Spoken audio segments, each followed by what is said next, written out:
Just send me the link. Oh, there it is, recording. Awesome sauce. Okay, good morning. Good morning. Good morning. Well, depending on what time zone you're in, good morning or good afternoon. If you're over in Europe, good evening. My name is Erica Hutt Vincent, and you can find me over at ericahvincent.com. And welcome to this week's Blab Talk topic, where we will be discussing YouTube SEO hacks, marketing, and branding. You can find, what do I do? So I help service-based solopreneurs overcome sucky sales conversations, and I show them how to have a simple solution conversation. So I do this with my lovely sister from another mister, co-host Fuse. So we're going to pass over to her. Then she's going to introduce our lovely Canadian guest, Afton. So make sure that you follow her everywhere because she's thebomb.com. Fuse, you're up next, babe. Okay. Awesome. Welcome, guys. This is the Get Found, Get Booked weekly show with Erica H. Vincent, and I'm the co-host, FeuzaErica, but my friends call me Fuse, and I run a blog called Get Found with Fuse. I help solopreneurs, bloggers get found online with their sites, blogs, and social media. I help you get comfortable with understanding Google and what Google is looking for, right? I am super excited because I found Afton actually thanks to YouTube.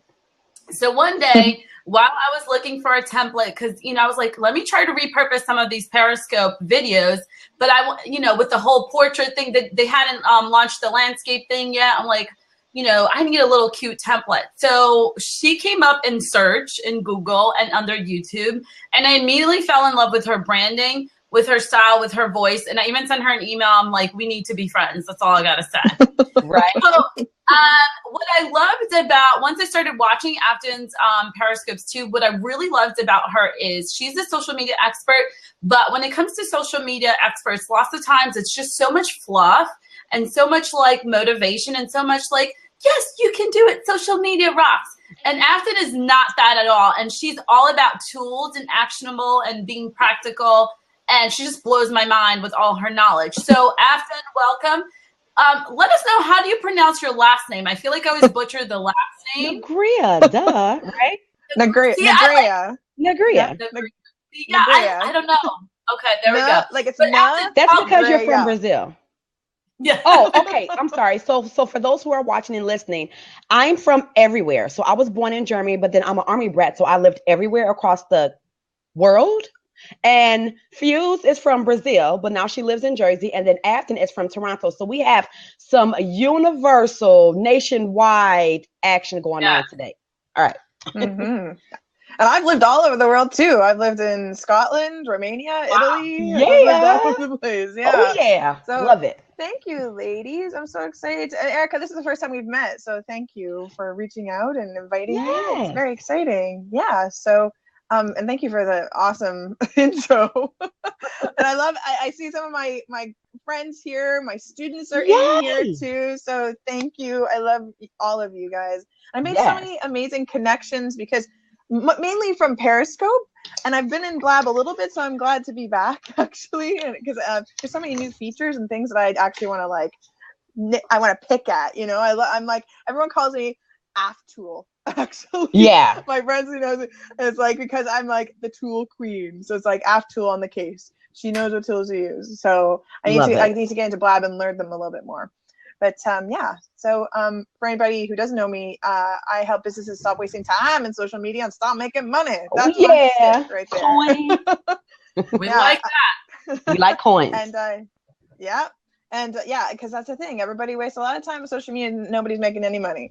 And if you're not here to make money, that's absolutely fine. But if you are, that's not a good thing. So you can go over to my website, aftonegrea.com, and check me out and all the stuff that I have to offer there, including my template. Yes, that's the YouTube template. Afton, tell us a little bit about right now. Do you work for agencies or do you work with individuals? Tell us a little bit more about your background and what you're currently doing now, please. Yeah, so actually, I started in interior design. Actually, I never started in digital. I went to school for interior design. I went to art school in Scotland. Wow. And I came home and I started working for some big design agencies in Toronto. And then I had to go to Italy with my husband. He couldn't get into Canada, so I had to leave and go to Italy. And I didn't speak any Italian. It was horrible. And so I got there, and it was like, I don't know for anybody who's ever been to Italy, it is crazy expensive. It is. Like, really. It's like, it should be illegal a little bit. Yeah. It's like Whole Food prices. Like $6. Yeah, it's like Whole Food prices everywhere. That's kind of, it's crazy. Yeah. So we're there living. We have a new baby. I gave You birth to have a my daughter baby? in Italy. Yeah, well, she's 5 now, but yeah, I had my daughter in Italy. You do not look like you have a 5-year-old. Yeah, I do. Yeah. It's like, just when you, okay, so I don't know her like she's my homegirl. We chat on the phone every night, but it's kind of like, why didn't I know that you had a baby? I didn't know that. Okay, all right. Well, like, there's a thing with social media. I think everybody wants to make everything public. And I think, in particular to my business, I don't think people need to, not like I'm ashamed of my daughter, but there's like my business and then there's my personal life. And I'm a big advocate. Everybody who's been on my scripts and everything knows this. I always say disconnect to reconnect to the people that matter most. Mm-hmm. And on the weekends, when my daughter comes in that door, I disconnect. And I am like 100%. Let's write that down. Hold on. Disconnect. To reconnect. To reconnect. The people that matter most. Yeah. So that's my thing. I always remind people of that. Like, I love that you're here and watching us and everything, but at a certain point, you have to disconnect and have a real life. There are some hearts, Periscope people. All right. I should be on Periscope right now. How much power do I have? So you have, okay, so you were in Italy, and then, so how did you jump into this whole digital world, social media? Yeah, so somebody told me that I should go online and become a VA. And so they told me about Odesk. Yeah, and so I worked for them before. Yeah, so I got a job as a VA for a lady in California while I was living in Italy. And it was to just help her with her digital marketing. And I learned everything. And while I was pregnant, I took it upon myself to learn WordPress and Photoshop and all the social, email, like anything I could. Because I was like, I'm sitting here doing nothing all day, being pregnant in Italy. Eating gelato. Yeah, and I did eat a lot of gelato. A lot of gelato, let's just say that. So I was sitting there, I'm like, I'm going to learn something, right? A lot of people like waste a lot of time when I'm always like, I could be learning something instead of like sitting there mindlessly in front of the TV. Me too. Yeah. So I learned it. And when I came home, my parents were like, okay, you're going to go back into design. I'm like, okay. So I got a job in design, and it paid like a quarter of what I was making in digital, which was like sucky, wow. Right? Wow. So I was like, ouch. And then they started like at this design firm, they started tracking my emails and like doing all sorts of like weird stuff. And like, I was like, I just didn't like the vibe in design. Like, it was always like everybody was watching their back. Yeah. And so I was like, I'm going to quit this. And I remember going to my mom's place. I'm like, I was so upset. And I was like, I'm going to go and I'm going to like make something out of this, like this whole digital thing. And she's like, you're crazy. Go get a job with a pension and like benefits and everything. I'm like, no. Like, I think there's money. So I took a job as a project manager for a web development firm in California. And I learned web development from the ground up at that point and project management. And then from there, I decided I was going to become a social media strategist. And I took it on and I started consulting for some of the biggest names online. And just last week, I gave up that job with the agency, and now I'm doing my thing completely by myself. Woo! So cubicle buster. Yeah. Awesome. Yeah. So yeah. Congrats, congrats. It's scary, but yeah, it's very refreshing at the same time. Yeah, I wake up when I want, do what I want, talk to who I want. I take on the clients that I want. I think that's the biggest lesson I learned is, that's important. I only work with people that I love and I believe in. I love my clients so much, and they're so supportive. And I just got off a call with one right now, and I feel like I could call her up or text message her and just like have a gab. That's how close I am with my clients. Oh, I totally agree. Like, one of the rules I have when I am in my discovery sessions with potential prospect clients is I have to believe in your business. Like, your business needs to be a service-based business that's going to transform people's lives or other people's businesses. And I have to feel it like in my soul and my spirit. And so it's cool that we get to pick and choose who we want to work with. It's not like when you're punching a 9 to 5 clock and you can't pick your coworker or whatever. So it's kind of cool. Mm-hmm. All right. So Afton, here's the deal, right? Fuse and I, we really are trying to get back into the swing of things. For me, it's I'm still scratching the surface only because I've been avoiding YouTube the creation, the setup, the ins and outs, the do's and don'ts, and all this kind of stuff. So I've been avoiding it. And I know Fuse is kind of, she's levels up from me in that area, but we're really trying to get back into our YouTube channel. And can you share with us how we can both escape from being overwhelmed with trying to create the YouTube and all the hacks and stuff? Yeah. And I'm going to post your link again. So I know you created a join me link because you're going to be showing us some things. And I also posted your YouTube channel so people can follow you. So it's bit.ly/join YouTube Blab for folks on Periscope. And for the folks here on Blab, open a new browser so you could actually follow and we could see Afton's screen as she's going to be sharing with us. So Eric and I talk about overwhelm a lot. So we want tips on workflow, how to get started, how many videos should we be doing a week. And I think what you do brilliantly is your branding. So you have these really cool templates. When I arrive at your page, it's branded and it makes me want to subscribe and it makes me want to follow you. But when I look at that, then I'm like, oh my God, I have all these video ideas.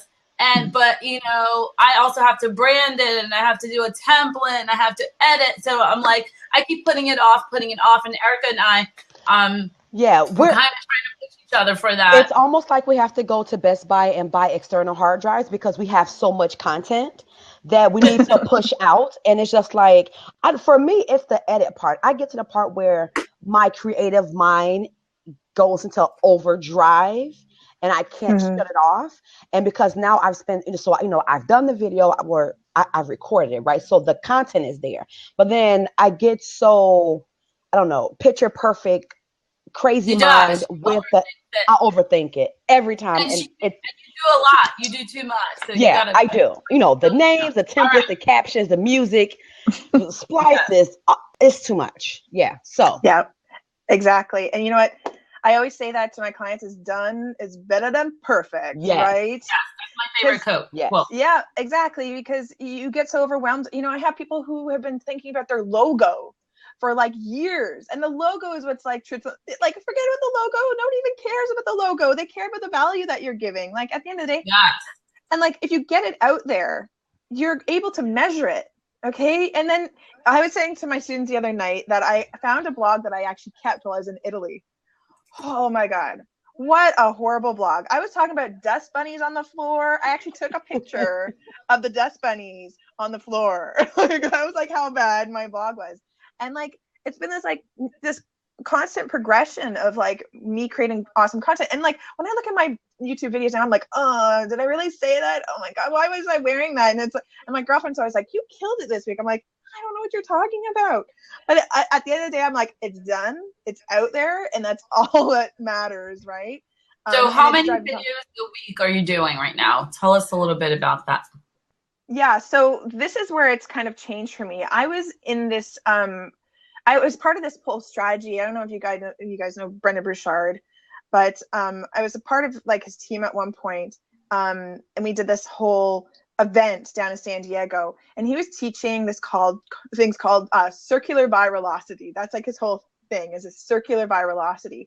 And what he does is he takes a video, he turns it into a blog post, and he puts it out on social, and he takes a quote from that, and he creates a quote card, and it's like this whole like 360 of like what you can create. And so all his thing is you create one video a week, and that's all you need to do. And it gives you all this additional content. You kind of think of it like a loaf of bread, and you're slicing it into different pieces and making a sandwich, and you make a piece of toast over here, and like it feeds everybody. Oh my God. So take the one video, slice it, and repurpose different pieces of it, sprinkle it throughout everything else. Yeah, exactly. Like, for example, you could take a portion of it, take 15 seconds, put it on Instagram, take 30 seconds, put it onto Twitter. So it's all like, yeah, and you take your blog post, from your blog post, so you put your video into your blog post, you write the written blog post. So you could share that blog post to Facebook, for example, as the video. You can upload the video direct. You can add it as a link. And you can take a quote card that you put in that blog post. So you have essentially 3 different posts from one video, right? So what do you mean by quote card? You mean like put it on Twitter, just a quote from the actual post or video? Is that what you mean? Yeah, like a meme. So for like a lot of my clients, I create like these templates, these meme templates. and they just can go in there and change the text out every week, and they upload it. And the call to action on that meme is to go and see that video. The goal is you always want to get people back to your website. So how are you going to do that, right? But my strategy changed slightly. So I was doing these videos once per week, and I always recommend like doing a few at a time, at least, if you can. Batch processing. So, yeah, exactly. So just like get them out of the way, like plan your editorial calendar in advance, plan it at least if you can. And, you know, my students know me. I talk about my Post-it note strategy where we write down like 52 ideas, right? There you go. 52 blog post ideas on a Post-it note, then you categorize them. And that's what I go through in my programs. So once you kind of have an idea, you can categorize them, you can arrange them, and then you can film them ahead of time, right? But my strategy kind of changed when Periscope came out. And I was like, wait a minute, I could just like do this every day and I don't have to worry about editing and all that other stuff. Like that's, I don't want to do all that, because it's really, really time consuming, right? So that's when I came up with the Periscope template, because I'm like, it looks like crap when you just like upload it direct, right? I'm like, and I want something branded. And I want something that has the comments, because that's the problem with Catch and with Periscope native. Like you don't get the comments, you don't get the engagement or the heart. So I wanted to be able to keep that. So that's what my tutorial is all about. So I think as long as you have one video going out, regardless if it's Periscope or like a whole like orchestrated, beautifully created video, at least have something going out every week if you can. On YouTube. On YouTube, yeah, that you can then put on your website. Now on my website, I have a Periscope section to my blog, and then I have like the regular blog. So I personally like to segment in that way. No, I can't Erica, hear you, we can't hear you. I can't hear you, Erica. You're muted. You're muted. That's so weird. So how do you? Okay. Before, because there's so many nuggets here. So how many of your Periscope videos are you just uploading to YouTube? All of them or only a few? Question number one. The best ones. I like to use the best ones. The best one. Question number two, can you start sharing that Join Me? Can we take a look and explore your YouTube channel? Yeah, it's on there right now. So if you guys go over here. And let me know in the chat. Can anybody see me? Let me know in the chat if you can see my screen, okay? Because I want to make sure that you guys can see, okay? So I'm reposting the link for those who join now. And for those in Periscope, it is join bit.ly and / join YouTube blab. So let me open my, are we freezing here? Uh-oh. Yeah, good. There we go. So here's Periscope. Here's her beautiful channel, by the way. Okay. Isn't that gorgeous? So can you hear me now? Thank you. Erica's coming back. Hey, okay, listen, hang on. Like before you guys go too far, I wanted to ask you a question. You had just mentioned that you have a Periscope blog and then you have a separate blog. How in the hell, or HE, double hockey sticks, did you do that? I was like, this is so awesome. I want to do this. So let me just move you out of the way here, and I could go into my WordPress. You want to show that? Yeah. It's just a section in her blog that she's pulling her Periscope videos from. And let us know where people. Oh, you know what? I have to use Clef. How am I going to do Clef while I'm on here with you guys? Well, let me try one more window. Just give me one sec. But essentially what it is, I think I might be able to open it up over here. Essentially what it is a blog post category. So I have, for all my regular blog posts, yeah, okay, I can open over here. Let me just change my screen up. Okay, can you guys see my WordPress dashboard? Are you in Join Me? Yeah, in the Join Me. Is that the bit.ly link down below that Fuse just posted? Okay. Okay, cool. Yeah, the same one. There. Fuse, can you see my dashboard okay? Yeah, okay, cool. I see your dashboard. Okay. All right. So if you go into your posts and you go to categories, you're going to be able to set the category. So I'll have a Periscope category. Okay, so that's the first thing you want to do. Now, I've been talking to my developers about how to find a better way to do this. We're all kind of like scrambling to find a way because we've been trying to implement this for a lot of my clients. So we're looking at, I think great idea. Yeah, so we're looking at, okay, is there a different way other than just having a category? And it's like taking its time, I think, because I have too much running here. But basically you want to create your category. And then when you go into, is it going to let me do this? Okay. So if you can see, I have just for me, I just have a regular blog category. So I make sure basically you know how your WordPress website comes with this uncategorized category? I rename that to blog right off the bat. Okay. So if I forget to tick that, automatically people will be added to that blog. So when I have my menu, so if we go into appearance, menus, and hopefully it will happen pretty quickly, I can assign your navigation along the top of your website. You can assign the category. I guess my question is, so you're linking that to after, I guess my question is, so when you create a blog under the uncategorized now blog category, does it show up in the main blog running and then also, okay. See, I thought that you were doing it in a way to where it wasn't showing up in the main blog run. Yeah, so all my regular blog posts are just categorized as blog, and I can add additional categories as appropriate. And then Periscopes will just get a Periscope category. And you can see here in my menu, I just have the category here. So I have this, and I'll say, okay, I just want to have the category. And then over here, you can see it shows up here. When I click on Periscopes, it only shows my Periscopes. Got it. That makes sense. That's what I do. Gotcha. So let's go to your, thank you. That's awesome. So let's go to your YouTube channel. Okay. Let me see. And I love how it's branded.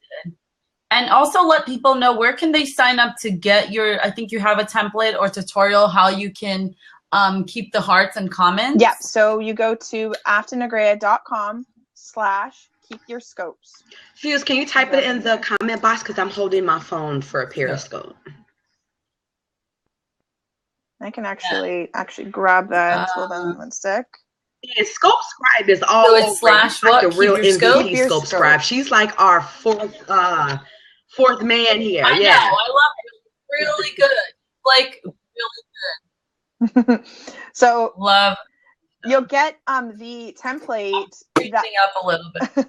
So yeah, you'll get the template, and the template includes all sorts of different stock photography. It includes different colors here. It even includes 4 different phones if you want to switch out the phone. And includes this kind of subscribe button, which you can annotate as well in YouTube. And you get the tutorial on how to use it. Let me just say, so I downloaded it, and it is thebomb.com, and I'm just waiting to get these YouTube tips so I can go and finish out the execution process of my videos. Her templates are amaze balls. I'm just saying. Okay. All right, cool. There you go. So yeah, you can grab that. And so when you upload it, it looks a little bit like these. Let me click on one of these. I'm sorry if I'm not looking at you guys. I'm looking at my screen up here.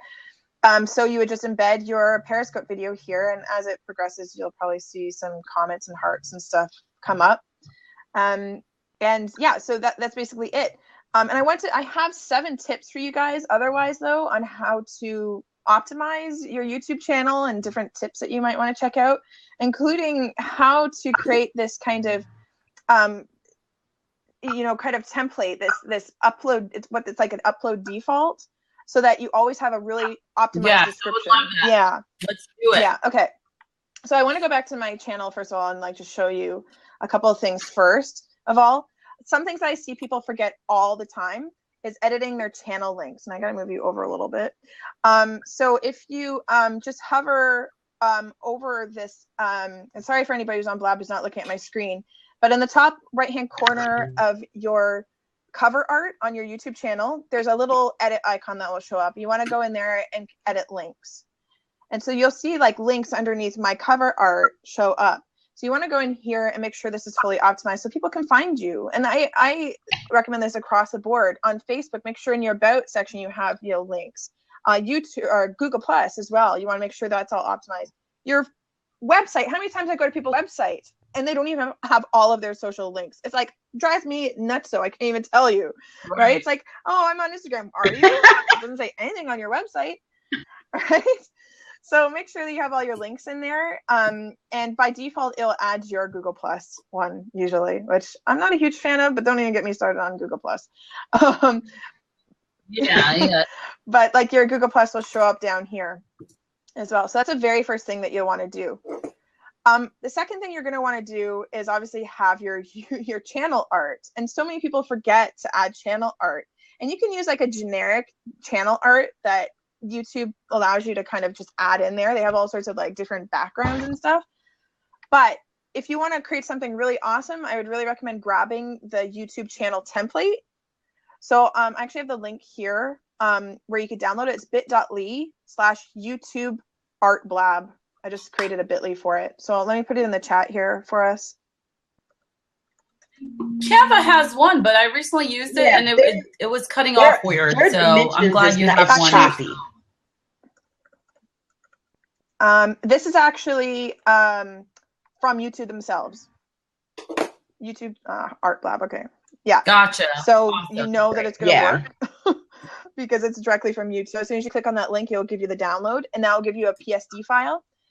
So you can adjust that in Photoshop, or you can use Pixlr if you don't know how to use Photoshop or you don't have Photoshop. So it will have. We lost Fuse. Do we lose Fuse? Oh, well, Fuse will come back. Now, okay. All right. I'm getting ready to download the template. Hang on, I have to save it because I like to get stuff right away because even though it's recorded and all that stuff, I want to make sure I'm getting all my goodies while I'm live. Mm-hmm. Absolutely. So yeah, just grab that and just make sure that it will show you, actually, I don't want to get too far into it because it's a lot, but it will show you the boundaries of where you should have your image and text and everything. Because we have to consider that YouTube is viewed not only on desktop and mobile, but also on television. I have a television app. I have Roku, and it shows like really big. I got you, Few. So there we go. Hey, welcome back. Welcome back. Can I pause and ask just one thing real quick? Yeah. People on Periscope, I want you to screen share. I haven't tried this tip on Periscope and it's been out. It's a new feature. I want you to print screen what you see, and I'm showing Afton's channel right now, and tweet it out. So print screen, and then it's going to ask for you to share on Periscope. And Erica, if you want to do the same thing with your people, if you're on Periscope now. I just hopped off, my phone's dying. Yeah, no problem. So folks on Periscope, Yusuf, print screen and share on Twitter, please, please, please. Print screen. Yusufied. Hey, Yusuf, that's the man right there. Give Afton some love. So tweet out this print screen that you see of her channel right now. Yes, thank you, thank you. Somebody did. I love it. I've been wanting to test out this feature. Go ahead, continue. Sorry. That's all right. Yeah, so you just want to make sure that when you're using this channel template, or even if you're not using the template, you're just uploading it, that it is optimized for all platforms or all devices, I should say. So I can't get past changing my YouTube channel name. Like there's like a channel, then there's like another page. It's like I get all confused. Yeah, and there's a lot of problems with people like connecting their YouTube to the wrong account, like Google Plus account. Yep, that's and actually they've made it really, really simple where you can disconnect it. I don't have the details right now. Yeah. But there is a easier process that they have in place now, which I'm like, when I found it, I was like, oh, thank God. So that's thank all for today. But you're not allowed, are you allowed to rename your channel? Because I signed up with a really bad name back in the day, but I have 148 subscribers and I don't want to start a new one. So it's like, I don't know what to do. I don't want my current name to be in there. I mean, it's my name. And when I first left corporate America full time 3 years ago, I put Cubicle Buster in there because I was so elated. I was like, I want to scream it out to the world. And so it's Erica, Cubicle Buster, and Vincent. And so now I want to take Cubicle Buster out because, of course, it's not brand aligned with what I'm doing today. And I don't know how to change it, but that's a different blab for a different day. But yes, continue with your tip. It's good to know. Yeah. Just when I did it myself, when I changed it, I just went into my channel settings, and you go to advanced, and you'll see account information and the name here. That's what I did. Edit channel name right there. Oh, hang on. Wait a minute. Oh, she's showing it in the join me, Erica. Yeah, I just figured that out. Okay. But yeah, you would edit on Google Plus because everything's connected to Google Plus, right? Unfortunately. Sadly so. Yeah. At least it is on my end. I know that Google now like world domination, man. So is Facebook, really. Like they got us. Oh, he won't go down without a fight. Let's just say that. I know. But they've admitted that they're no longer, No. All right, cool. Yeah. Next tip. So yeah. Next tip is your playlists and sections. So let me go back to my channel. A lot of people forget to add like playlists and sections and everything. Now right? that I have. I got that. Yeah. Okay. Yep. Perfect. So you can see here, I have the social proof, which is what I call my main YouTube videos. So I have those there, and then I have my periscopes. So a lot of times people will say to me, where are your periscopes living? Can I watch them on Catch? I'm like, well, you can actually go over on YouTube as well. And I can actually send them the link for the playlist. So also it just looks like my YouTube channel is more populated too. I actually don't have that many YouTube, like I'm new to this game, to this whole video game. Like I have like a ton of hidden videos of my daughter. Like there's like, I would say 200 videos of my daughter living on my channel, but they're hidden. Yeah. My family videos are hidden too. Yeah, but like for my own content, I don't have that much. So if you start adding playlists and structuring a little bit better, then you can definitely make it a little bit more populated. Now, one thing that's on my to-do list actually is a trailer. So I want to have a trailer that I can use for YouTube. I want to use it for Facebook and LinkedIn. So that is on my to-do list right now. Time out. Afton, now what did you say about the trailer? Because I was writing down tip number 2. So YouTube has a trailer? Yes. Yeah, so you can have YouTube, but do you mean like a trailer before every video, like an intro? Or just your... No, a trailer. Yeah, like if you go to Marie Forleo's YouTube, for example, you'll see one. Yeah, she's there. She's like, hey, awesome welcome with to my the channel. Yeah, because she's got like a crazy ass team. I love her. Love her. So when you land on her YouTube channel, you'll get this trailer, her welcoming you, and that's what I'm planning to do, is like a welcome. But I want to create something that I can use across the board. Yeah. Gotcha. So so I want to do that. So playlists, channels, trailer. Thank you for the heart. Thanks for the feel. Feel me up. Let me know when you're gonna create that trailer deal, so I can, because as soon as I get all of my knowledge gems from you, I'm gonna start uploading my videos. So awesome. The sooner you can produce, then I can produce. Okay, so my YouTube world life is literally hanging in the balance in your hands. Okay, no pressure. You could do a simple welcome video. I have a simple welcome video, like, hey, welcome to my channel. My name is Feuza. This is what I usually do videos about. You can add a really simple YouTube trailer, which is, I have one that's very simple, and I'm working on one too. I got pictures done for a new one. But awesome. Just a quick question about playlists. So what kind of playlist do you recommend people to do? So is it like blog category? Like what kind of playlist do you recommend? You could definitely do it by category. And then when people are looking for something specific, they can definitely look at that. Maybe even if it's a tutorial, you can have like a list of tutorials so that they're kind of broken out. Like sometimes you go on these tutorials and they're like so long, and maybe there's only a specific portion that you're interested in, right? Right. Yeah. So it really depends on your strategy, I think. For me, it was like, okay, like this and this. But as I go further in, I think I'm going to break it down a little bit more by category. But I love that was the golden nugget right there, where she said she has a channel for Periscope. So instead of sending people to Catch, she's redirecting people to her YouTube so they could subscribe and they could come back to her brand. Do you see that cycle? Because it's all about going back to your brand. So instead of sending people to Catch, then, and I'm gonna steal this idea. I'm gonna say, hey, you want to watch my Periscopes? Go to my YouTube channel, make sure you're subscribed, and go to my Periscope playlist. So do you know what that's called? It's called social media. It's called social media convert funnel. Yes. There you go. Absolutely. I'm losing power, so I'm trying to figure out how to like plug you in. Oh no, we can't lose you after. You better not leave. Don't leave. Don't leave us. Thank you, Olivia and Yusuf, for tweeting, by the way. All right, next tip. So playlist section. We talked about editing the links. We talked about our channel art.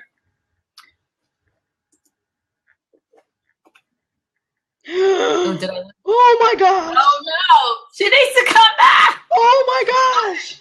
You know what we need to ask her? she gets APB really out for Afton Negrea right now. Yes. Custom thumbnail, don't forget. Oh, you know what? I'm not sure if you guys caught it, but Yusef put in the comments a little bit above. Make sure that your intro or trailer is no more than 4 seconds long. I think that's really, really important too. Yeah. Thank you so much for that tip, Yusef. But Yusef, you're talking about your trailer in the video. She's talking about the welcome video trailer. That's something different. So let's not get those two things confused. Oh, wait. What is he referring to? Did I miss something? I think he's referring to, like, you have intros and outros in every video. What she was talking about is the welcome video. There's a section called trailer for your YouTube channel, and that could be 30 seconds. It doesn't have to be that should definitely be a little bit longer. So those are two different thumbnails with the theme are important too. See, the thumbnails and the theme, now that I'm completely lost at this point. Unless it's a terminology that I'm referring to in my mind as something else. What up, bro? That's so funny. 30 seconds. You said for your welcome channel video? That's what she's talking about, not your intro. The trailer. Trailer 30. Yeah, trailer, Yusef. So once you... Yeah, like my trailer is like, it takes me longer than 4 seconds to say, welcome to my channel. You know, I will be doing videos on getting found online. I mean, it could be short, but... Oh, okay. Yeah, he was getting confused with the intros and outros in every video. So got it. Some of us have, like, you know, a little spiel in the beginning, a graphic, a logo. Yes, that should be really only 4 seconds inside your videos. But we were talking about the welcome trailer where YouTube has a trailer section. And I hope Afton could come back. I know. I have like my post-it notes already with the next two. I know. I want to know how she gets this really pretty text and photo for her videos besides her templates, and also how to do the describe button. So I'm dying to learn about that. Man, I got so much YouTube work to do. It's unreal. I think I'm going to create, Erica, she's saying she can't join. Make sure hang on. The start open. Okay, yeah, bring her back. I mean, yeah, tell her to, because I locked it.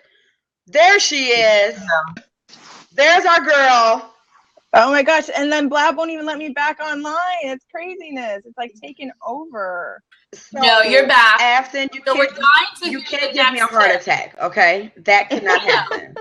Every time I do a Blab, it kicks me out. Every single time. That's why I'm over on Periscope, you know? I think it's actually taken my connection completely, so I'm hoping, can you guys still see my screen? Yes, but move it around to see if I don't know if it froze. I see your screen, but it's just showing your YouTube channel. Yeah. Oh man. Okay. Hopefully this will start back up in a minute. It's saying reconnecting. Yeah. So I'm on my like 3G right now because it took out my Wi-Fi. Completely. Yeah. Every single time. So let's talk about. So recap the first 3 tips for us, and then let's move over into the 4th tip. Yeah. So the first tip was add links to your YouTube channel. That's number 1. Make sure that they're fully optimized, that you're linking to everything that you have. Number 2 is your channel art. So I had the link for to grab the YouTube channel. Okay, I'm reconnecting. All right, here we go. I think we're good. Okay, I'm gonna move my, all right, I think I could see people coming back in. All right, cool.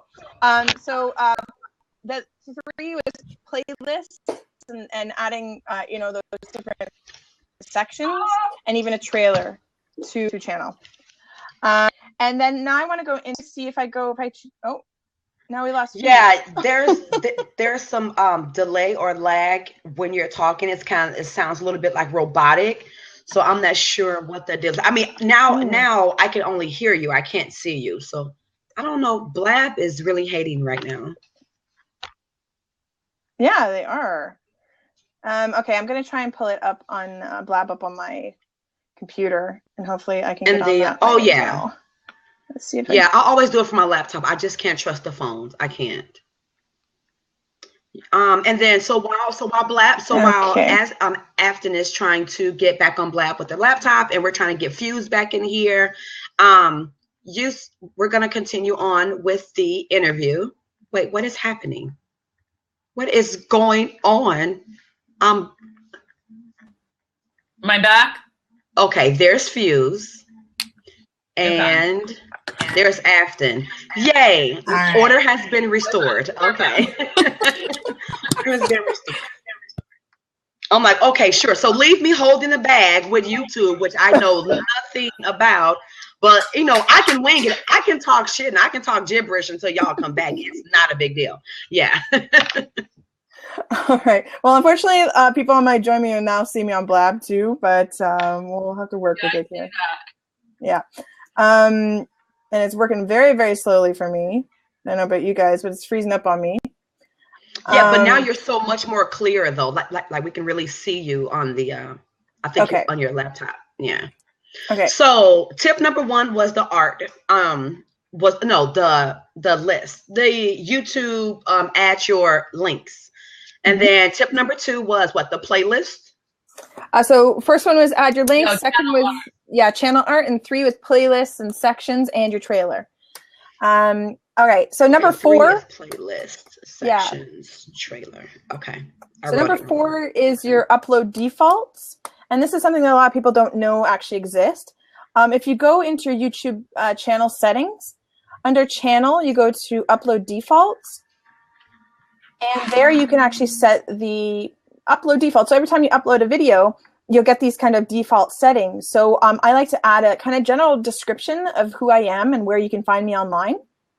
And then I leave like a section kind of blank where it says about this episode, and I could just fill that in as I need to. And you can also add tags and allow comments and all the other stuff as you need it. Yeah, that is something I have done. Yeah, I do have default. All right, awesome. Okay. One thing. So that's the next one. If you go under branding, you can also add a watermark to your videos. Now, this is not something that I personally use, but you can definitely do it. You sometimes see them. They're kind of like a square in the bottom right of people's corner of their videos. And it's like just like some sort of branding. Like it might be your logo. I might just have like Afton Negrea, or might have my glasses, for example. That's usually like how I brand myself. Oh, that's how you get that in there. Okay. Yep. So you just go to branding and then just add your watermark. So you want to have something that's probably square. So just make sure that you can also have like it be semi-transparent or completely transparent. So if you're doing that, you want to use a PNG file. So I personally use Photoshop to create that, but whatever you're using, as long as you create transparent layers, you can export that, upload that into YouTube, and then it'll be transparent. The next thing, like a lot of people forget, is cards. YouTube cards. Have you ladies used cards yet? I haven't used Twitter cards that you talk about a lot, or YouTube cards. No. YouTube cards. Okay. So I need to find one that I actually have one running. Can you explain what a YouTube card is and why or how we should use it? So, because that's foreign language to me. For sure.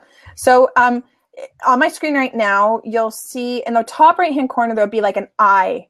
And when my videos are played, there'll be the viewers will be able to click on that eye, and there'll be a call to action. So, for example, love that. Love it. Fuse, we've gotta drop the pen. We gotta drop the pen on that one. Drop the pen. Oh yeah. All right, I need to learn how to do this. Okay. So what you're going to want to do when you're looking at your video, you will see here where it has the eye icon below the video itself. Okay. If you click on that, it'll open up the cards window. Okay. And you can add up to 5 cards per video. So up to 5 call to actions per video. So what you do is say, okay, add card. And you could choose what kind of card you want to create. You could say video or playlist, a channel, so you could promote your channel or another channel. You could say a link. Yep. Were you going to say something, Fuse? No, I said nice. Yeah, okay, cool. So what I like to do is say create a link. And I obviously, like I said, I always try to get traffic back to my website. So that's like always my #1 goal. Yes. So if you say, okay, create link, you have to make sure that it's associated to the website that you're using. So something that's associated to your YouTube channel. If you're using, like, for example, a lead pages landing page and it's hosted with lead pages, I found a little workaround for this. Okay.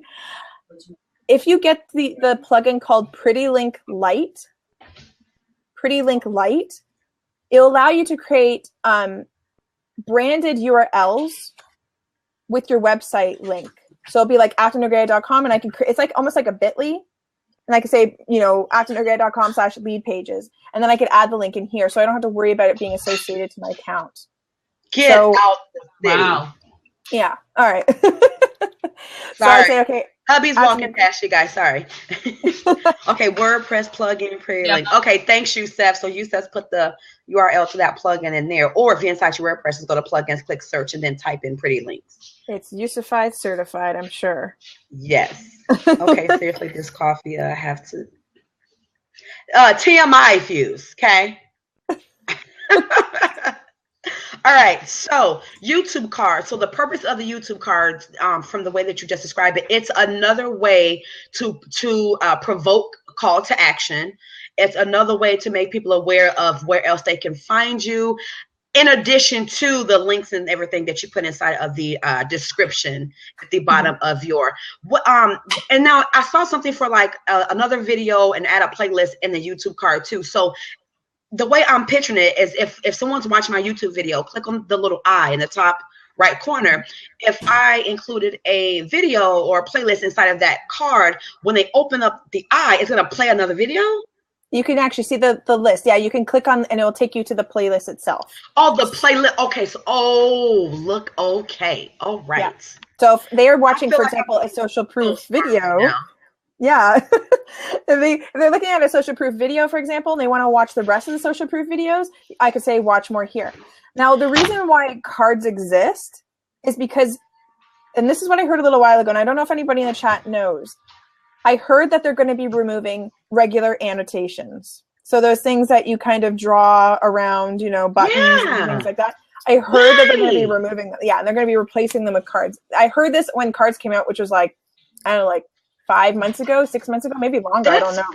You know what? That makes me so mad. That's one of the only few things that I was really good at doing when I was editing in YouTube. Like that was one of the only few things that I was, and now they're gonna take it away. Yes. But I don't know 100% for sure. But what did I miss? What are they taking away? The annotations. Yeah, annotations. Yeah. Now I have to access, which is great for SEO. So that sucks. Yeah. Right. So now I have to access. I don't know, a stupid question, I guess, but I guess no question is stupid if you don't know. Here's my thing. Again, I'm a Windows user and I'm not a Mac user. I know on Mac you guys can use QuickTime and other stuff to edit the video. Is there a very professional way?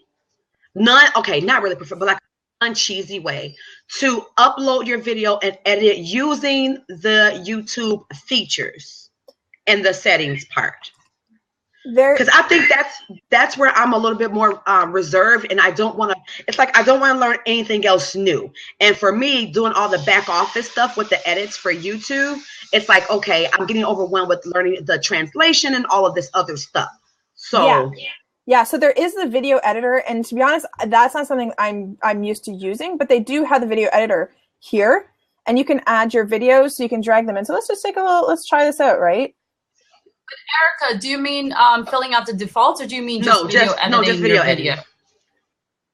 Gotcha. Do you have Movie Maker? On my laptop, but I'm using my husband's laptop, and they didn't put that application or software in his new laptop, which is weird because he has a better version. You guys, do you have QuickTime? Because QuickTime can record your screens if you're doing tutorials. The issue is not recording the video. It's just once I upload it to edit, I want to use something different. I want to know if the YouTube editing features were a viable option. So that's what Afton's going to go over right now. Gotcha. Yeah, I'm not used to using this, so I'm just taking a quick look. And it looks like you could just basically just crop it like this. Okay. Let's press this. Does this do anything? Yeah. It's allowing me to add audio, and it's allowing me to add filters and text. So it's very... Yeah, I don't think you can it doesn't look like you can chop it up. I personally use Camtasia, and that's available for PC as well, and it's very easy to use. So I don't know if you want to check that out. Now it is more expensive for PC. Like for Mac, it's only $100. I think for PC, it's like $350, something like that. Such a hater. Such a hater. Sorry. That's why I was a huge PC user for the longest time.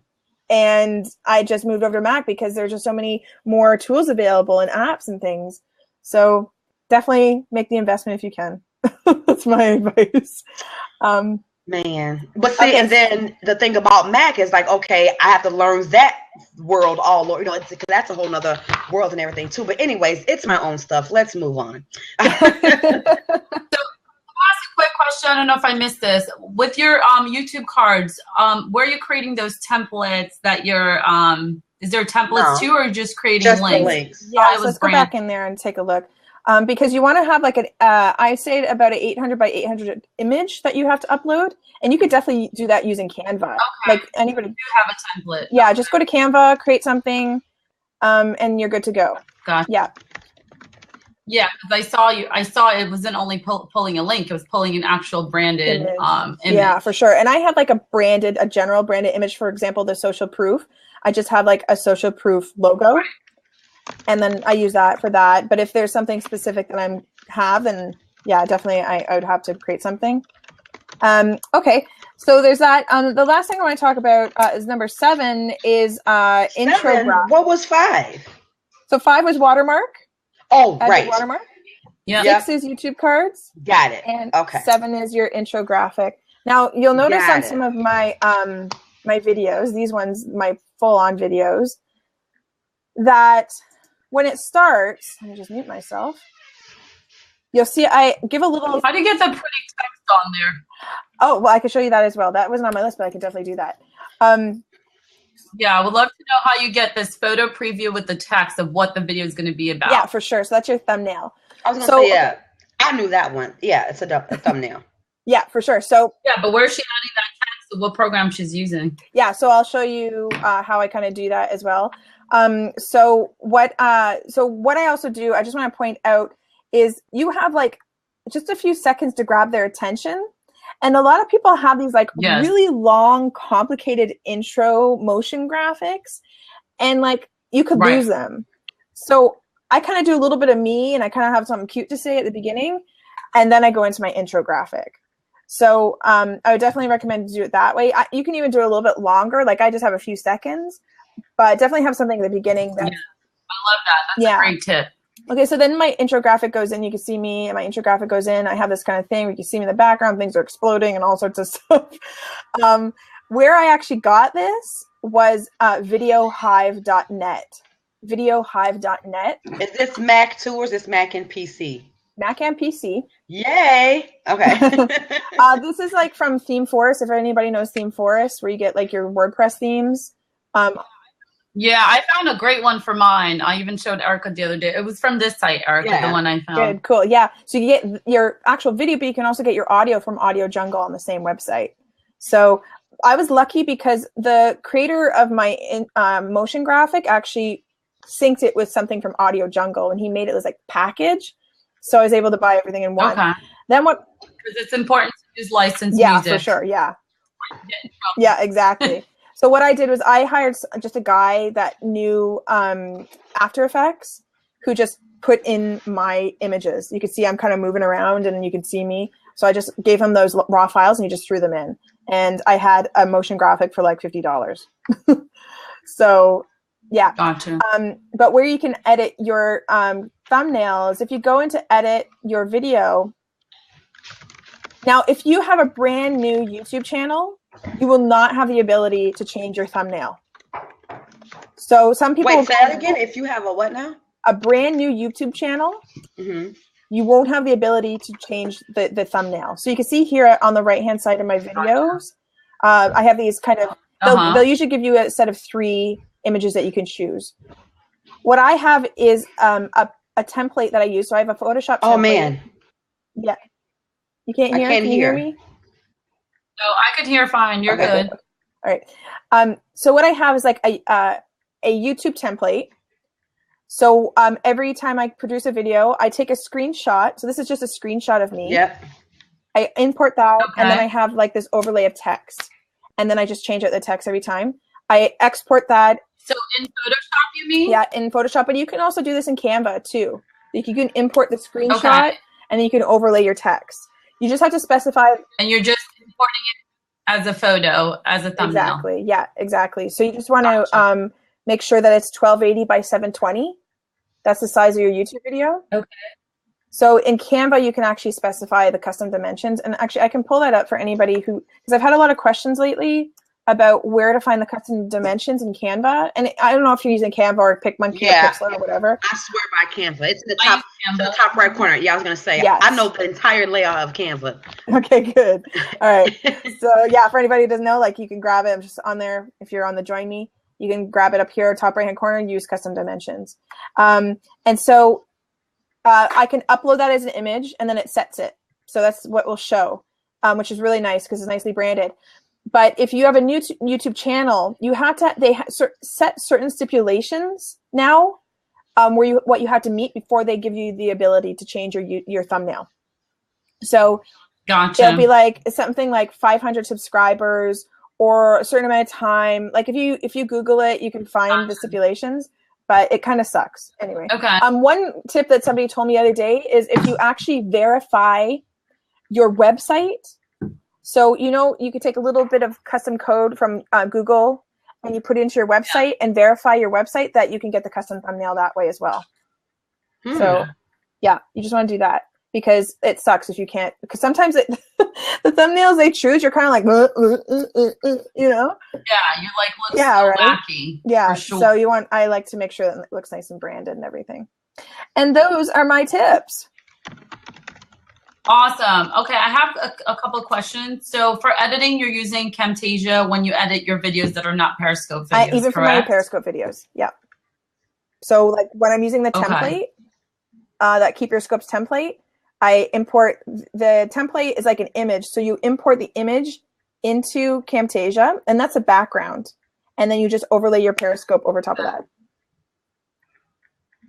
Gotcha. But are you editing your Periscopes down? No, right? You're just doing the template. Sometimes I have actually, because sometimes when people have gone into my Periscope, they've been like, they'll say boobs. And it's like, okay, I don't want that in my video. So I'll like actually cut that part out.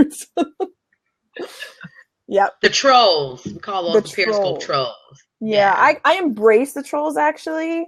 I feel like I have a good relationship with my trolls. YouTube is, not YouTube, Yusef is really gung-ho about fan finder. I know, he keeps saying so let's talk about, I don't know, like, what do you know about fan finder? So, because he really wants us to know about it. Which I'm not getting, what do you mean free ads from YouTube? I'm not following. I did something in my YouTube channel. I wish I could get Yusef in here because he's really good to talk about this kind of stuff. I did something. Oh, I lost you there for a minute. All of this is so off my I'm getting a little. There we go. Okay, we're good. We're good. Don't anybody move. You're moving, Fuse. Don't move. Yeah. I would love to see Yusef actually in here and talk about that because he is like the SEO AdWords guy. So open it up. Yusef, jump in. Yeah. Now, while Yusef is getting ready to do that, or if he's able to jump in, there was one lady who just mentioned that Reinvented Co. I can't think of her real name. Jesus, I'm sorry. She was saying that this is Olivia. She's saying that this is so far over her head. So let's just kind of stop. Hang on. So let's just stop for a second and let's before we go any further into the technical aspects of YouTube channel setup. Let's get back to the basics of what this is for, why we should use it in terms of integrating it with our business marketing strategies. Because this is so YouTube is just another marketing tool for us to make people aware of our business and our knowledge and things of that nature. Can y'all I missed the comment. So show yourselves again. Absolutely. If you want to cut off. Go for it, Erica. Is my is your is your Blab background like black? It used to be white. I can't see my scroll bar anymore. Yeah, mine's black now. Okay, I guess that's another. Mine is black. So Olivia, I think the main thing here is, and I'm sure Afton's going to give us recap and kind of summarize in a simple manner, is just get started. So don't overthink things, just get started. And the tips that she gave in the beginning, that's your homework. First step, do your channel art. Second step, set up your playlist. Third step, edit your links. That's all pre-homework, because once you do that, that's a one-time thing. Then, you know, think about the types of videos you want to create. Maybe just repurpose your Periscope videos. Get one up there and just get it done. Because when we start overthinking and wanting things perfect and template and this and that, you're never going to do it. So I want you to, that's your homework, guys. You have to work on your channel art, your channel links, and your playlist. Just 3 things, very simple to do. You could do these 3 things within 10 minutes. So that is the first homework. And then get one video up there, even if it's just repurposing your Periscope, even if it's just your welcome video. Yep. Yeah, and like the videos, you don't have to have all these fancy intro motion graphics. You don't have to have the audio and the templates and all that kind of stuff. At the end of the day, all you need is a video, and I'd recommend using YouTube cards, like having that call to action. And making sure that your description on every video is fully optimized, that you're sending people where you want to send them, like giving that call to action. Like, I know it's hard. Like, sometimes in my videos, it'll be like 50 takes before I get out what I want to say. I am the worst. My podcast, when I said my podcast, it was like, oh, it was horrible. And sometimes people have to be able to cut it. So I totally get it. But the more you do it, the easier it gets. And you might not have to. You might be able to just do it all in one run. And may I just say, what I always say to my clients is that Periscope is like the perfect platform to practice. Like you don't have a second take. You just do it. So like to be able to upload your YouTube, and now that Periscope is available in landscape, you can just do it fully landscape and then upload it. Done. You got a video. Done. You know, you write a post about that. You put it on your blog. You know, you take a little bit of that. You put it over on Facebook or Twitter. And you're getting content, you know, you're getting traffic, I should say. So let's give her some props, people. Oh yeah. Yeah. Fill her up, y'all. Fill her up. Yeah. So don't overcomplicate it. Plan ahead if you can.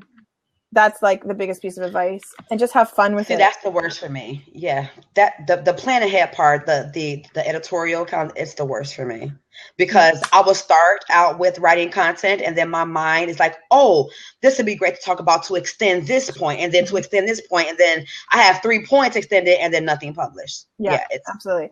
Maria, you know, you just said it too. Like, your clients are hugely intimidated by video. My clients too. And that's why I'm like, they're actually calling me like the Perry cult member. Like every time I come up in contact with them, they're like, you should be on Periscope. I'm like, no, I'm not drinking your blue juice, Afton. But like when they get in there and they practice, they feel so much better. And when they see people coming in and like engaging with them, it gives them such a huge amount of confidence to then create video for YouTube. Like, that's my advice, if you can do that with them. Your welcome video. So YouTube will run the ad for you at no cost, so you can get more followers and subscribers paying for YouTube ads. Yes, I hope that makes yes. I did that yesterday, actually. I found that feature actually when I was doing my research. Let me get my ass on YouTube then. And now I'm trying to remember where I found it. Yusuf, where do I find it again? Channel. Oh, he put a link in somewhere. I can't scroll up though, so they took the scroll up feature away in the comment box.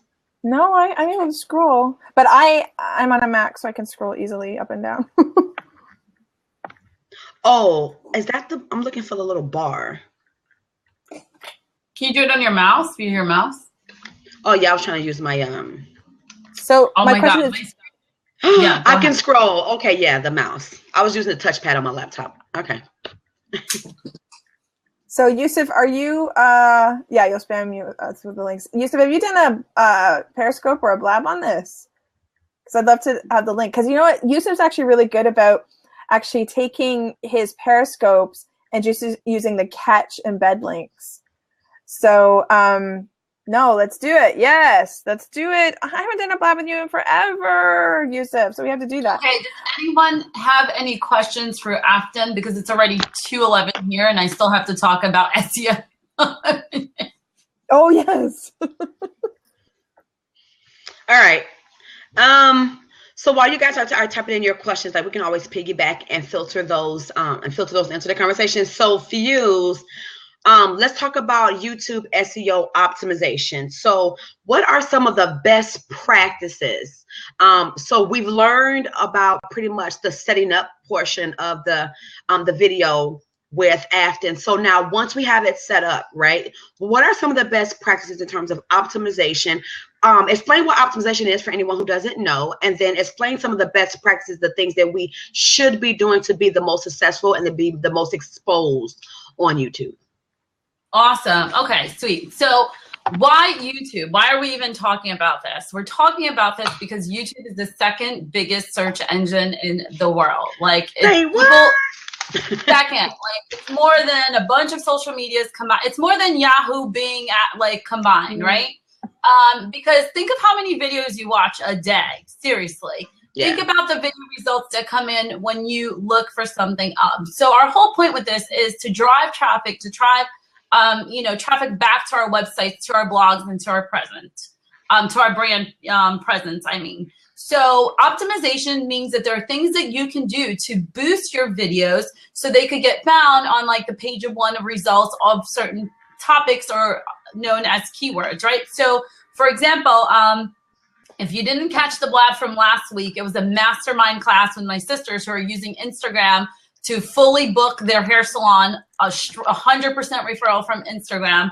And then we talked a little bit about YouTube because they're starting to get their YouTube channel up. So they ranked on the first page of YouTube within a few hours, and they're still on there. And it was, a highly competitive keyword.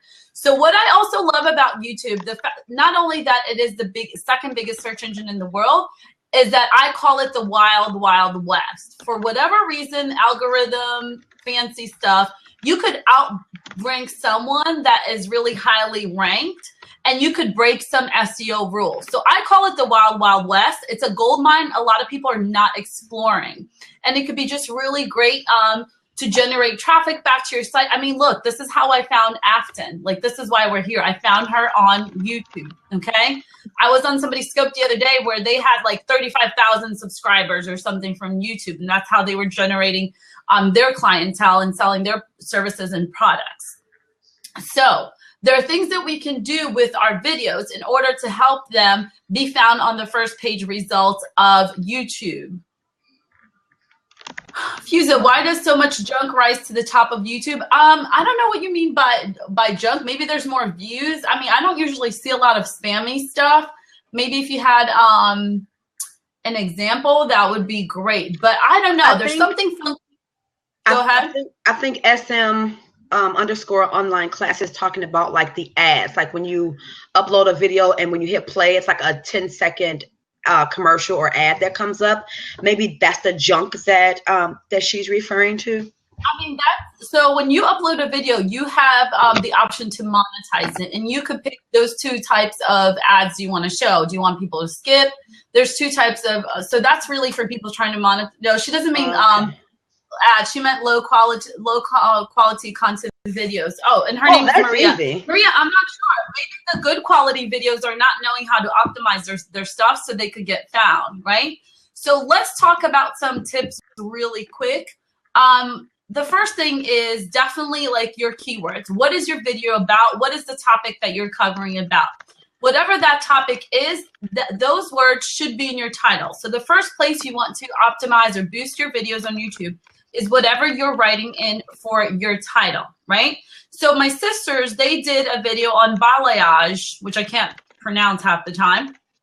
And their video name was, what is balayage? So they did a hair tutorial answering or explaining what this was. So it was just, what is balayage was their title. So you want to make sure you have keywords on your title.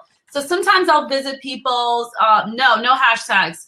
Sometimes I'll visit people's YouTube videos, and their videos is usually sometimes their business name, or it's not related to what the actual video is about. So you want whatever main topic of your video is about, you want that word or those keywords to be in the title, okay? First place. Second place is, I think, where people make the most mistake. Go ahead, do you have a question? So make sure the keyword in the title. Yes. Okay, and then do we need to use hashtags? What Joanne is asking. Okay. No, YouTube is not a hashtag place. Neither is Pinterest. Hashtags are saved for Instagram and Twitter. Okay. So, secondly, a lot of people are missing on this huge opportunity, which is the body and the description of your videos. You want to make a little like mini summary or kind of add natural text in there to what the video is about. I like that Afton has about this episode, but I rather say about this video. Using the word video, I think, is important.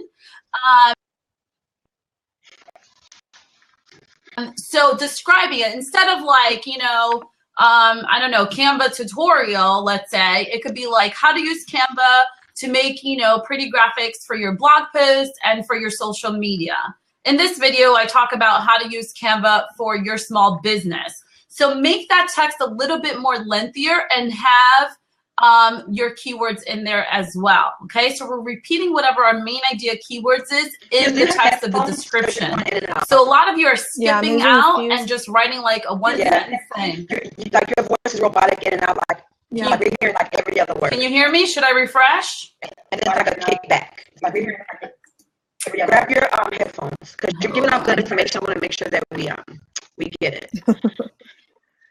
Oh my gosh, Afton, I've had so much fun with you being on here. You are a really cool, laid-back chick. I didn't know how I was going to receive you. I was like, is she going to be like fluffy or, because sometimes we get the thing like, is she like this in person the same way we see her in other places? And yeah, you're totally transparent and parallel on all platforms. So I'm excited. You're my new business bestie. I love it. Yeah, like it doesn't have to be like complicated or... like I always say to my students, it's not your aptitude, but your attitude that counts. And if you go into things like all robotic and like, okay, this is not going to work, and I hate digital, and then that's what's going to come. Yeah. So I like try to like bring it down a notch to be like, okay, this is actually what you need to know, Exactly. And I tell my clients too, because a lot of my clients, they come over from like corporate America.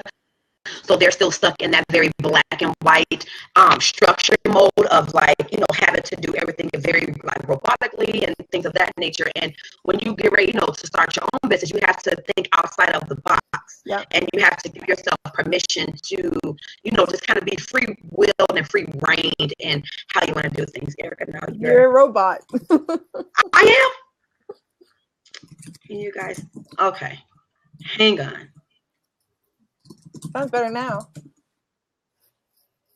All right. How do I sound? Good. Okay. Oh my God. Sorry. So I'm going to repeat myself, obviously. Hey. So when we were talking about hello. Okay. All right. When we were talking about description, what I said was instead of like writing like a little sentence or just a few words, you really want to describe the video in that description. Kind of also when you pin your pins, you really want to describe and add more natural text and add your keywords in there as much as possible in the description. Now, another tip for in the description, which is something that I personally feel, and I know not a lot of people do this, but I don't like to put all my social media information in there. I like to put one call to action or just one place they could go and follow me. Because I think if you're like, follow me here, people won't follow you anywhere.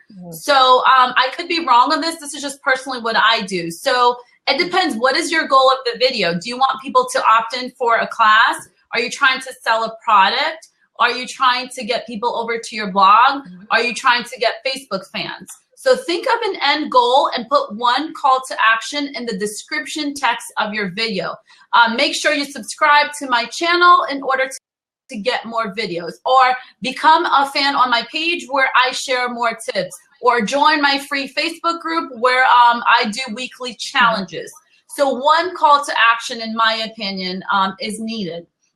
And then tags. So we don't really usually use tags anymore for blogging lots of times, but tags are strong and still work on YouTube. So, put tags of what your your videos is about, and then see what YouTube gives you some suggestive tags too once you start typing in. So I usually will add their suggestions as well. So let's say I did that video on how to use Canva for business. My tags would be like Canva, making graphics with Canva, using Canva for business, free stock photos, because, you know, in Canva you get free stock photos. So that's also a topic within that tutorial. So what I love overall about YouTube is that you can break some SEO rules because you're being repetitive a little bit, and it will help you rank your videos better. Yes, question. Is there a limit to the number of tags? Not that I know of, but I wouldn't do like a huge paragraph. Like I wouldn't do like a book of tags either. Maybe 10. Yes, go ahead. Stop reaching. What are we in class, Miss Fuza? Miss Fuza. Teacher Fuza. But okay, when it comes to tags, should tags be the keywords, the same thing they are in the title, or should it be extended? Like, what is the? Yes, so both. So you're repeating your main idea keyword, but then you're extending it and maybe even making a longer tag out of it. So let's say if my video was how to use Canva for blog posts, let's say that was the title, then the description would be, in this video, you will learn how to use Canva to make pretty graphics for your blog posts and social media to help get your small business found online. That's the tag? You know, check out, no, that would be the description. Oh, okay. So then my tag could be Canva for business, using Canva, blog graphics. So you're going to use the main one and then kind of like do subcategories and have more tags in there. Hey, Rom. You can put specific tags to be in your video in your settings. They'll always be there. Yes. So Afton shared the default tag. So I have default tags. If I'm ever in a hurry and I just upload a video, I have default tags, generally what I usually would, you know, do a video about, which is social media, SEO, and things like that. So you can have default tags, but you shouldn't use that all the time. You really should have specific tags to what that video is about. So I shouldn't have tags that are not related to that video. So let's say I'm doing a Pinterest tip. I really shouldn't have blogging SEO, which would be a tag that I would use on a blogging post. So you don't want to mix the different types of tags. It has to be relatable. It has to be with your video, because let's say you did a tag that your video is not about and someone came across you and they're like, well, this sucks. I'm not following this person because they're lying to me. They're not newborn photographers. It's really wedding. You know what sucks. Yeah. So yes, but you can have the default settings for sure. All right. I have one more question for you. So what are some mistakes that people are making when it comes to YouTube that you have not already discussed? Because you've given a lot of things that we should be doing, which means that or things that we should not be doing, you know, because we're doing them and we should not be doing them. And now what additional mistakes are we making when it comes to setting up our back end of our video as it relates to content for SEO optimization? So one thing before I talk about mistakes is Afton mentioned they might be taking away the annotations. So annotations, you can, let's say you have like a top 5 videos that you've ever made. I suggest you getting your top videos and hiring someone on Fiverr to transcribe and do the written transcription. So you could upload in your captions, which is known as annotations, I believe. So that's actually extra Google juice and SEO juice if you put in the written version of your video in your video. So I do that once in a while with like my best content. If you do that, you can also like if you get the SRT file, so like the transcription, you can get a transcriptionist to create an SRT file. You can actually add that SRT file to your Facebook upload as well. And so when people are scrolling through, it'll have the text at the bottom. And so when they can't hear you, they'll at least be able to read what you're saying. So double it up. Awesome. Wait, so if they're on my Facebook page, they can scroll. So when you're scrolling through your news feed and you come across a video, it's not until you click on that you hear the audio. Right. So you can add the closed captioning, you know, the SRT file to that, so that you'll see like the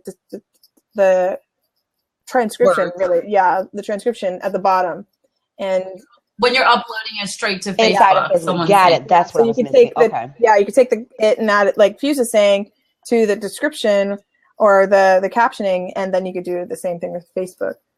Okay. And I think we have some people here that are big YouTubers, so feel free. It looks like Mama Metallica is dropping some knowledge nuggets. I know, Mama Metallica, to my car, and Rob. Rob is a big video guy from Jersey within the wedding industry there. Does the closed captions go through the entirety of the video? Don't they have like their own version, but their version sucks sometimes? They don't transcribe. Yeah, it does. The YouTube version. Yeah, I don't use the YouTube version because their transcription, like, you know, especially me with an accent sometimes. Okay, so besides for the hearing impaired, what is the purpose of having the closed caption text in the video? It's Google juice right there, because it gets indexed. Remember, search engines don't see video and they don't see photos. They only see text surrounding videos and photos. So if I have a whole text of what exactly my video is about, Google is indexing that information. And then that's how my video can get bumped in Google search results and also within YouTube. Okay. Yeah, see, for me, I hear lots of work, Erica. You have lots of work, lots of typing. Okay. But you hire someone on Fiverr for your best videos to do it for you. Okay. I got no time for that. Okay. Any what else? So mistakes. Yeah. Mistakes. Okay. So mistake, I think the number one mistake is not using YouTube for your business. That's a huge mistake. That's a missed opportunity. And now with Periscope and with all these other online videos, we see like this is like taking over, right? I even have a hunch that podcasting viewership is probably down a little bit because we're so addicted to like on-demand podcasting with Periscope that like video is really the present and the future, and it's going to be more so, you know, even more so. So I think the number one mistake is not claiming your channel, not having your own channel, and not using YouTube. And YouTube, really, the kinds of videos, you don't have to be on camera. You could do a tutorial video showing your screen. You could do slideshows of your work with a voiceover. You can hire someone on Fiverr to do a voiceover. There's many different kinds of, you know, slideshows and things of videos. Because I think when we think of video, we think, oh my God, I have to be in front of camera.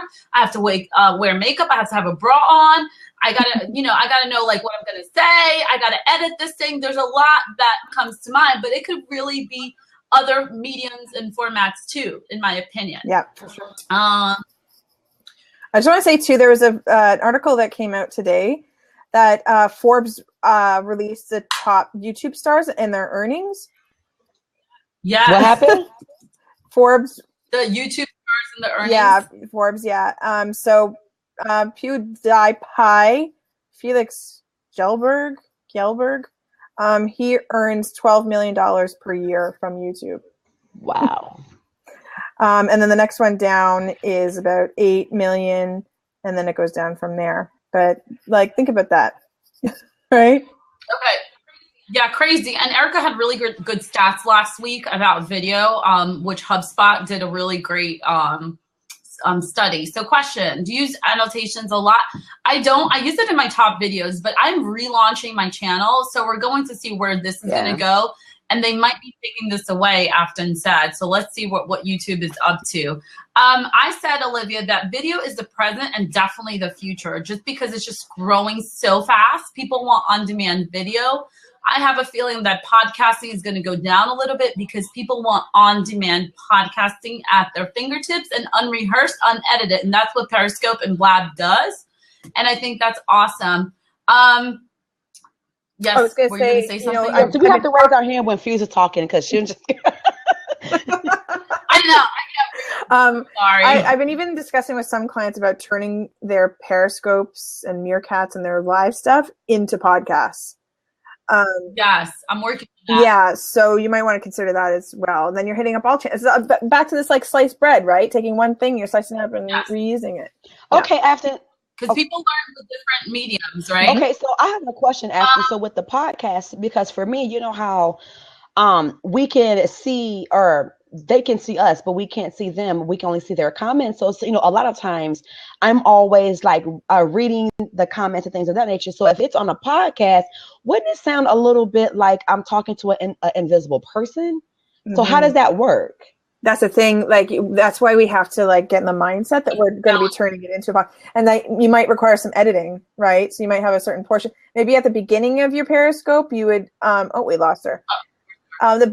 Also, like hiring an editor, right, for that, because like any podcast episodes need to be edited. Absolutely, that is one place where you can't have unedited stuff. Yeah, for sure. And even just like saying maybe at the beginning of your Periscope, okay, I'll take questions at the end, and then you do like a certain portion where you're just talking, and that would be the podcast, and then you can move into the questions. Yeah. Is it Brian Fanzo is his name? He does that. Like he does his live video show every week.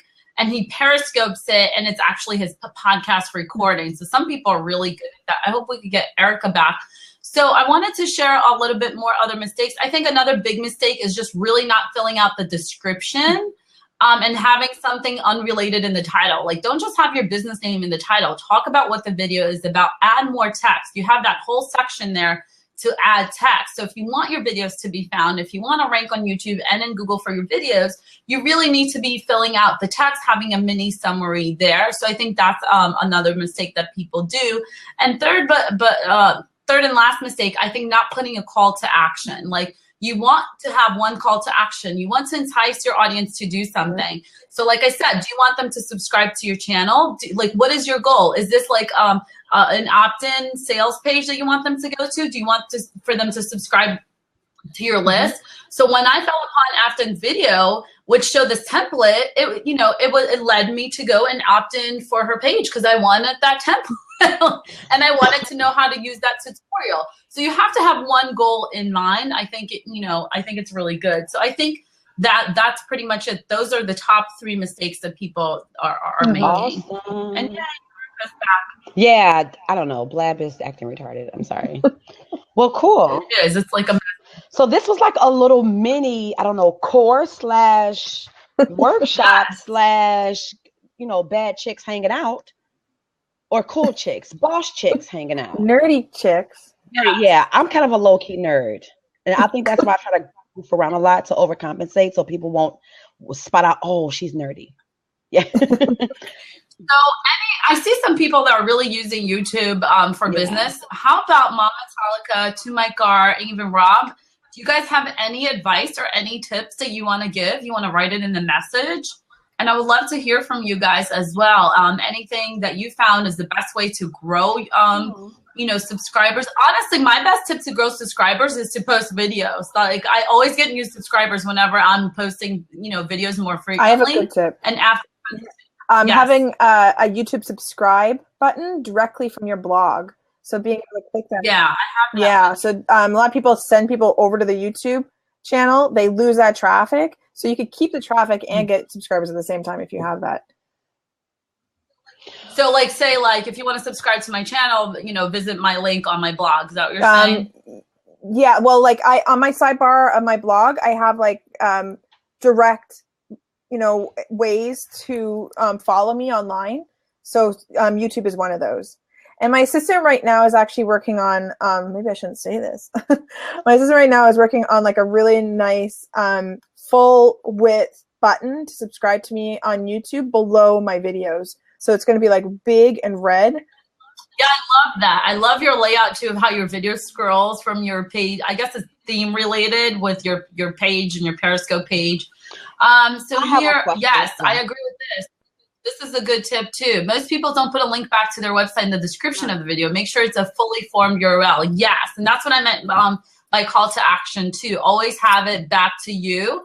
And like I said, I kind of don't like putting too many links in there. I kind of just like putting one to give them one call to action, or else I feel like, too many options people won't really do. They'll just like, whatever.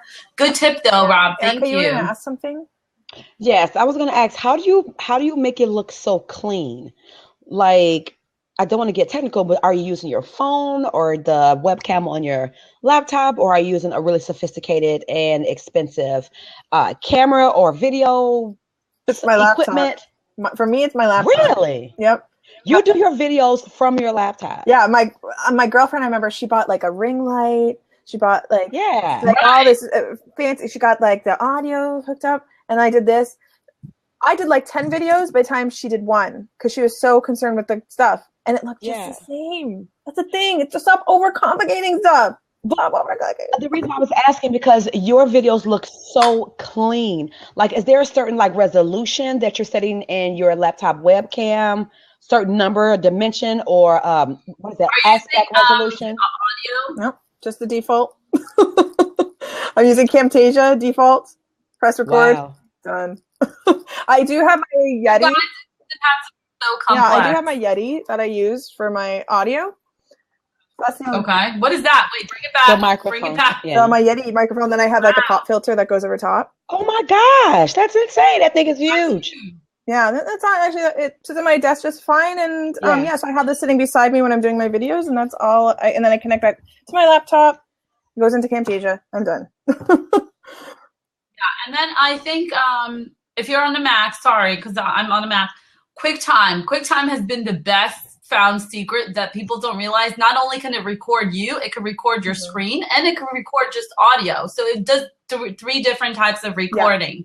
So I will use QuickTime, or I use something called ScreenFlick is what I use to record. And then I take that into iMovie and I do very simple edits in iMovie for like my videos that I'm doing with my camera and not my phone. So QuickTime is good for recording, or is good for editing the video? No, just recording. Okay. But a lot of people don't realize that they just think QuickTime is just for scene. And QuickTime does three types of recording. It records you, it can record your whole screen, and it also can record just an audio. So if you needed to do a voiceover, you can use QuickTime for that, for an audio file. And also can record your phone. If you hook it up to your phone, you can actually show what's on your screen. And a lot of times I'll do training. Like if I'm training on apps, for example, I can pull up the QuickTime. Yeah. So I just wanted to show you this too. Like sometimes I'll actually just record from my phone, because like the audio and the video for like iPhone is amazing, right? And so I just have this kind of, I don't know, somebody was in the chat that was like, probably knows more about this. But there's like this thing that you attach to your microphone, so it will connect properly to your iPhone, because you need that kind of connection. And so I'll just have that hooked up, and I have my microphone that will go on me. So it's just like a lavalier mic.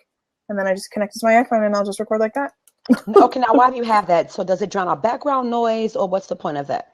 This is actually so it will record my audio otherwise through my microphone.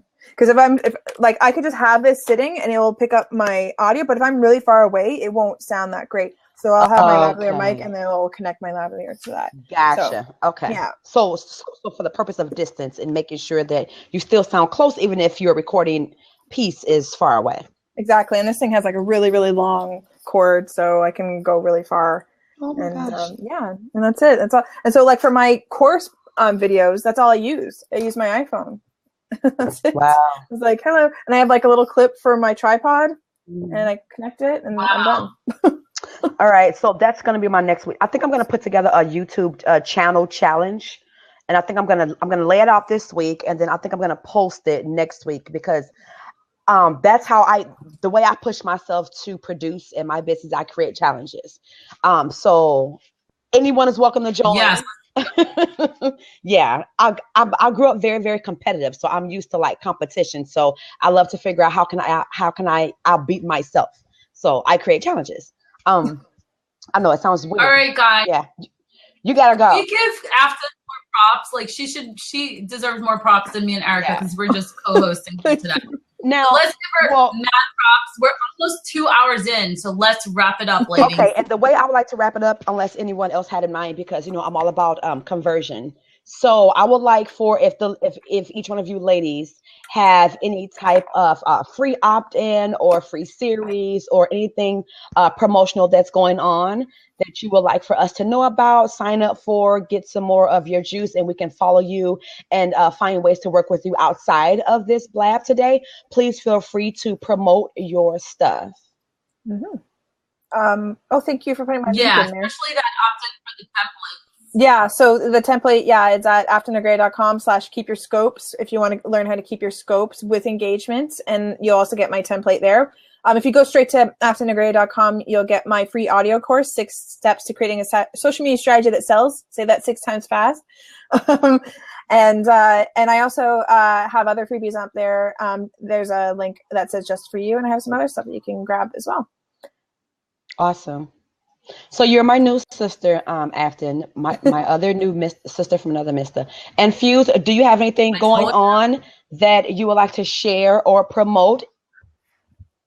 I have lots going on. No, I'm kidding. Well, you can always sign up for my newsletter.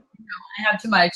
At the end of any of my blog posts, you can sign up for my newsletter and also get into my private Facebook group where I do challenges, weekly tips, and also have hot seats. Take your scopes to the next level.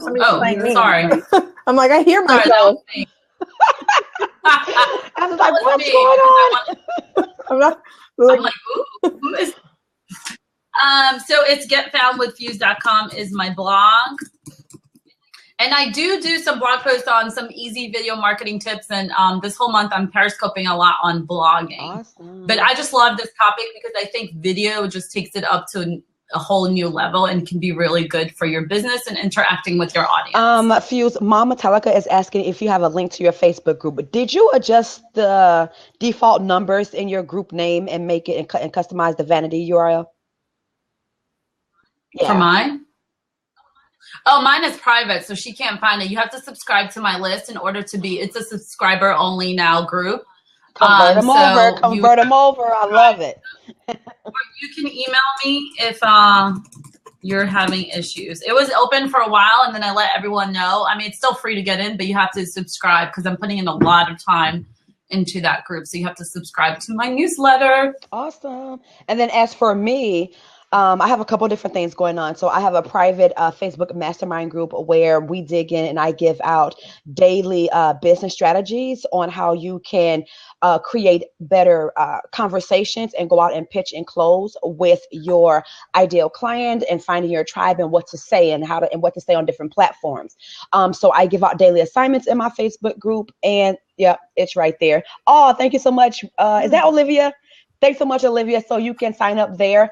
My group is, it's also private, but if you sign up, I will accept you. And then I also have what's called a 14-day close clients with ease challenge. So it's pretty much where I'm coaching you for 14 days straight. And I'm giving you exactly the things in terms of scripts and templates and what to do and how to do it for 14 days straight. And you can sign up. You can go to bit.ly/CCEC 14 day, CCEC 14 day. And then, yeah, I think that's all the freebie stuff I have going on. And you just launched group coaching, right? Oh my gosh, yes. I just well, yeah. So what's today? Is today Thursday? So yes. Tuesday, I'm talking with Fuse. Fuse is my business sister, my best friend, and after I got off the phone with her, she got me really, really pumped, and she was like, she gets so sick of me always having all these great ideas for everybody else and me not producing and pushing out my own stuff. And she was just like, Erica, just freaking do it already. Just freaking do it. So I was like, all right. So as of Tuesday, I was working on birthing a coaching group. And so as of yesterday, which was Wednesday, 24 hours later, I designed the group. I put the web pages up, the landing page, the call to actions, and all this stuff and promotions. And it's a group coaching. It's going to be it's a membership level. So there's a free level, and then there is like a medium level, and then there's like a more premium level. But the free level, everyone can get on the call. Everyone can join the live call and ask Q&A. And it's not just about business. I'm going to give maybe like a 10 to 15 minute like business talking points. Every week's going to be a new business subject. But then I really want to use the platform to be a way where we, as Afton being a mom, with a toddler, or Fuse being a wife and a mom, and myself being a mom, just kind of somewhere to let our hair down and maybe, share different business struggles and how do we overcome being a mom and work-life balance, or our kids coming home and being sick and have to drop everything that we had going on. So I wanted to be biz talk and everything in between. So you can, I have not published that yet. Well, if you join my Facebook group, then is it not this page? Sorry, I thought it was. It is that page. Thank you. I was gonna say because normally I create like the bit.ly links to make it shorter. But yeah, that's the page. So if you want to join that group, the calls are every week, Wednesday nights, 9 o'clock Central Standard Time. Calls are free. You will get a weekly agenda of what's going to be talked about and all that stuff. So yeah, that's my deal. Awesome. Yeah. Well, this has been awesome. Thank you, ladies, so much. Thank you, Erica, for always being a terrific co-host. She's really good. She's like little Miss Oprah. No, oh my gosh. Now that's a compliment because, oh gosh. Yeah, you are. She's like, organized. I'm going to shut my join me down. Afton. I think everybody's leaving my join me. Let's shut this down before I forget. Yeah. Shut the join me before you start like showing your clients all the time. It's happened. It has happened. Thank you so much, Afton, for taking the time out of your day, 2 hours almost out of your day, to share these top YouTube tips with us and sharing and sprinkling so much business strategy love. And hopefully you guys will connect with her offline and learn more about her so you can continue to grow your business and take advantage of the knowledge that she has to share. And hopefully this will not be the last time that we have you in the seat. Hopefully we can maybe schedule something down the line. Yeah. Oh, yeah. Elena. Yeah, I would love to talk about Twitter cards and Twitter stuff with Afton. Yeah. And you know what? Anybody who's still on, if you want to join my boot camp, it's closed now. Registration is closed. But over on my website, you can see the boot camp where you would learn how to actually fully do Twitter cards and all that good stuff that I do. So I'm teaching it week by week how to do all this awesomeness with your social media.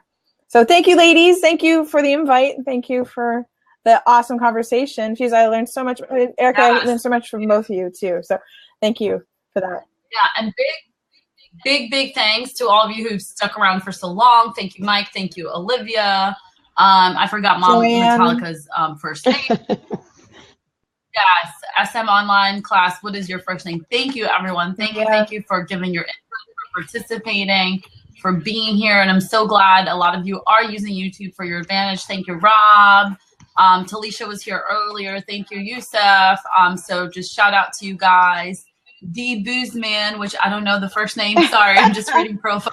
And so just really quickly, so you guys Fire Organics. So just really quickly, so for next week Thursday, our blab talk topic is going to be centered around blogging.